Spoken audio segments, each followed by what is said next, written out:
చాలా మంది అడుగుతుంటారు, నీలకంఠ గారు మీరు మిమిక్రీ చేస్తుంటారు కదా, మీ ఒరిజినల్ వాయిస్ ఏది అని అడుగుతుంటారు. ఇది యాక్చువల్ గా నా ఒరిజినల్ వాయిస్ అండి. మీరు ఎలా మారుస్తుంటారు గొంతులు అని అడిగితే, నేను అనుకుంటే ఆ గొంతు మార్చేస్తాను. అంటే ఇప్పుడు టీవీ రిమోట్ పట్టుకుని ఛానల్స్ మారిస్తే ఎలా మారిపోతుందో, ఇప్పుడు సపోజ్ బాలకృష్ణ గారు అనుకుందాం అనుకోండి, రిమోట్ పట్టుకుని బాలయ్య టిక్, అదే మరి ఏ దేశం ఎగినా ఎందుకు గాలిడినా, ఏ వీడ మెగ్గినా ఎవరు ఎదురైనా ఒకడదా నీ తల్లి భూమి భారతిని అన్నారు పెద్దలు, ఏదేమైనా సరే మరి అదొక చరిత్ర అని తర్వాత ఛానల్ మార్చి పవన్ కళ్యాణ్ గారు కావాలని నేను నొక్కారనుకో. అంటే నేను ఏదైనా సరే లోతైన పరిశీలన చేసి నేను అందులో మాట్లాడుతున్నాను, అందులో తప్పు లేకపోతే నేను మాట్లాడను. నాకు తెలుసు ఈ మనుషుల గురించి, ఈ మనస్తత్వాల గురించి అని నాకు బాగా తెలుసు.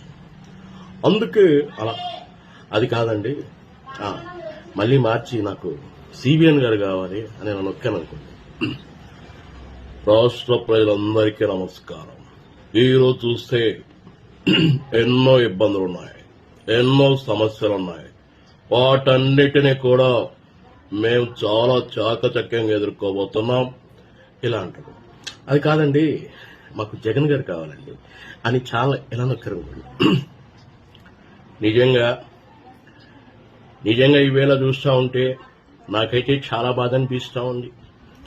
పరిస్థితులు చూస్తూ ఉంటే మాకన్నీ కూడా ఎదురొస్తూ ఉన్నాయి. అయినా సరే నీ ఎవ్వ తగ్గేదే లేదని చెప్తా ఉన్నా ఈవేళ. అట్లా మన జగన్ గారు అనుకోవచ్చు. మళ్ళీ కాదండి, రిమోట్ మార్చి మాకు కైకాల సత్యనారాయణ గారు కావాలండి. ఏమిటే వాళ్ళు ఏదో కోరుకోవడం, మళ్ళీ రిమోట్ పట్టుకుని మారుతడం.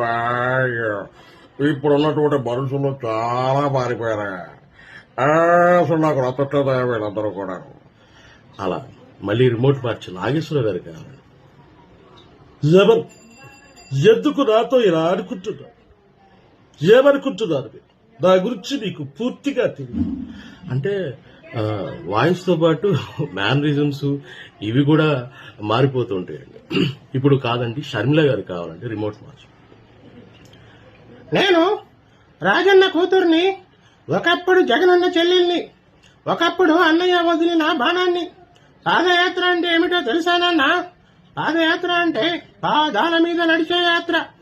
అలానే మళ్ళీ ఇలా కొట్టి లక్ష్మీపార్వతి గారికి కావాలంటే. నిజంగా బాబు, ఈరోజు నీలకంఠ బాబు ఇలా రిమోట్ లో ఛానల్ మార్చినట్టు గొంతులు మార్చేస్తున్నారు. అలా మార్చుకోవచ్చండి. నచ్చితే లైక్ చేయండి.